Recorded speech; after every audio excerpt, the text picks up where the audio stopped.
नमस्कार, जयशंकर माहेश्वरी यूट्यूब चॅनेलवरती तुमचे सर्वांचे सहर्ष स्वागत।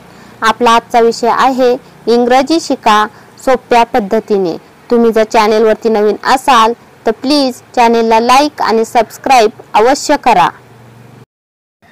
चला तर मुलांनो, आज आपण खूप सोप्या पद्धतीने इंग्रजी कसे बोलायचे ते पाहूयात। मी काही मराठी सेंटेन्स दिलेले आहेत, त्याचेच रूपांतर आपण इंग्लिश मध्ये कसं बोलू शकता ते पाहूयात। फर्स्ट आहे, माझा मोबाईल बंद होता।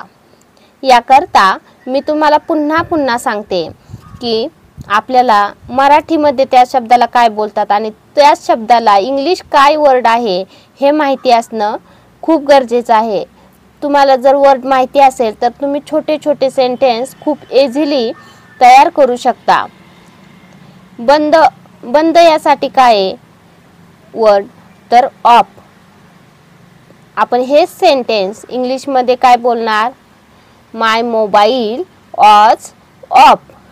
माय mobile was off. Second sentence आहे, माझ्याकडे पैसे होते। बंद होता, पैसे होते म्हणजे हा भूतकाळ झाला।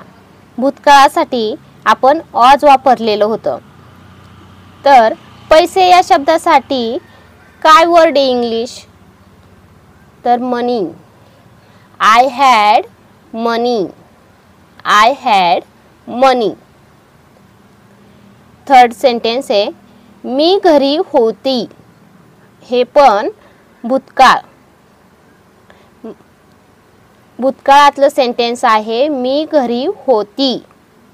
तेच सेंटेन्स तुम्ही इंग्लिश मध्ये कसं बोलाल? I was at home.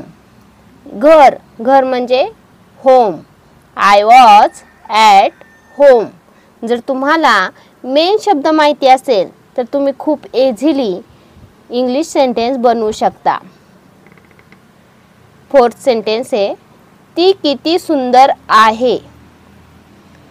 ती किती सुंदर आहे। आपण गर्ल्ससाठी, महिलांसाठी ती म्हणजेच सी वर्ड यूज करतो। सुंदरसाठी काय वर्ड यूज करतो? तर beautiful. How beautiful she is. How beautiful she is. किती म्हणजेच हाऊ। तसंच आता आपण सेकंड सेंटेन्स पाहणार आहोत। फिफ्थ नंबर, हा किती सुंदर बगीचा आहे।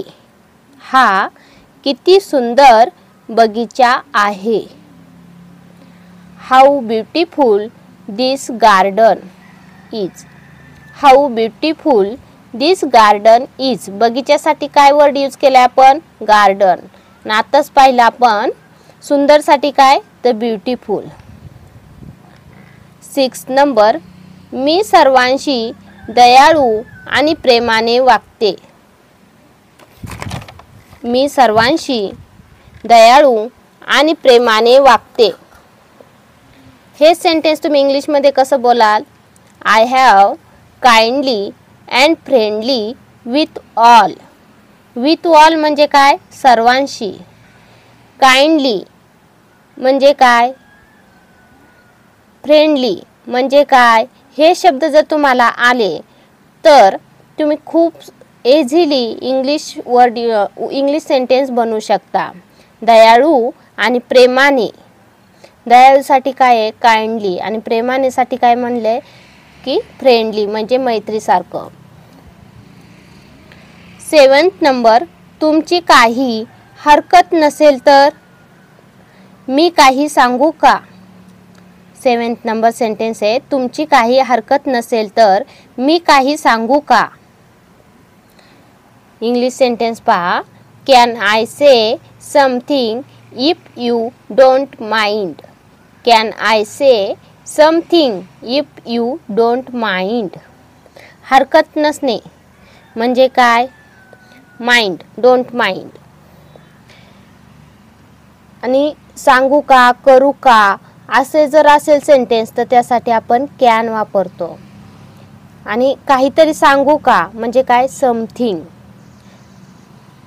तर पाहूयात आपण 8 नंबर सेंटेन्स. त्याच्याजवळ भरपूर पैसा आहे. आपण वरतीच पाहिलं पैशासाठी काय वर्ड यूज करतो तर मनी. भरपूर, भरपूरसाठी काय तर लॉट ऑफ. तर ते सेंटेन्स तुम्ही इंग्लिशमध्ये कसं बोलणार. He has a lot of money. He has a lot of money. 9th number. तू मला सांगायला पाहिजे होते. तू मला सांगायला पाहिजे होते. तेच तुम्ही इंग्लिशमध्ये कसं बोलणार. You should have told me. You should have told me. सांगणे म्हणजे काय टोल्ड. 10th number. माझा डोळा फडफडत आहे. कायम आपला डोळा वगैरे फडफडतो. तेच वाक्य तुम्ही इंग्लिशमध्ये कसं बोलणार. My I is twitching. फडफडणे म्हणजे काय तर ट्विचिंग. आणि डोळ्यासाठी काय तर आय. 11th number. तिचे डोळे लाल आहेत. तिचे डोळे लाल आहेत.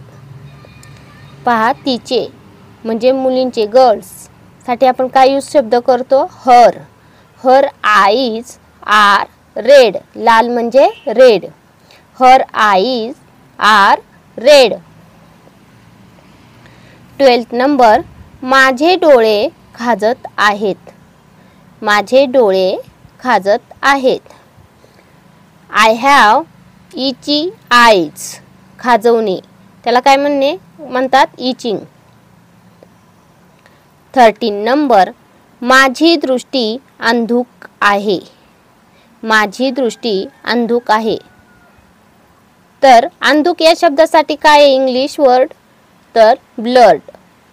आणि दृष्टीसाठी काय तर vision. I have blood vision. I have blood vision.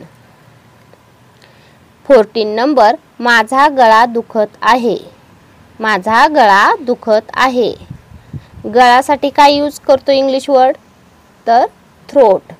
दुखणे गळा दुखण्यासाठी काय म्हणतो तर sore. I have sore throat.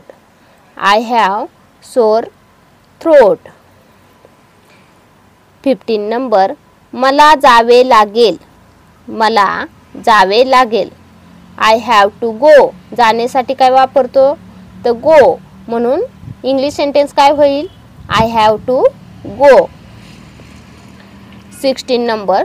थोडा वेळ थांब. थोडा वेळ थांब. Wait for a while. Wait for a while. 17 number. मी घरी जाऊ शकत नाही. मी घरी जाऊ शकत नाही. जाऊ शकत नाही म्हणजे काय कांट यूज करणार. घरी म्हणजे काय होम. जाण्यासाठी काय यूज करतो इंग्लिश वर्ड तर गो. तर ते सेंटेन्स इंग्लिशमध्ये कसं बोलणार I can't go home. I can't go home. 18 number. मला तिच्याशी काही घेणं देणं नाही. मला तिच्याशी काही घेणं देणं नाही. I have nothing to do with her. I have nothing to do with her. 19 number. हे सीट खाली आहे का. आपण बऱ्याचदा बसमध्ये गाडीमध्ये प्रवास करतो त्यावेळेस विचारतो शेजारच्याला हे सीट खाली आहे का. तेच तुम्ही इंग्लिशमध्ये काय बोलणार is this seat taken. Is this seat taken म्हणजे हे सीटवरती कोणी बसलेलं आहे का खाली आहे का. 20 नंबर. तुम्ही थोडे सरकू शकता का. Can you scoot over a bit. Can you scoot over a bit. किती सिंपल आहे ना. थँक्यू. चला तर मुलांनो तुम्हाला माझा आजचा व्हिडिओ कसा वाटला ते तुम्ही कमेंट्समध्ये नक्की कळवा व माझ्या चॅनेलला लाईक आणि सबस्क्राईब अवश्य करा व शेजारील बेल आयकॉनवरती क्लिक करा म्हणजे तुम्हाला माझ्या नवीन व्हिडिओचे नोटिफिकेशन मिळत राहील. थँक्यू. भेटूयात नवीन व्हिडिओमध्ये.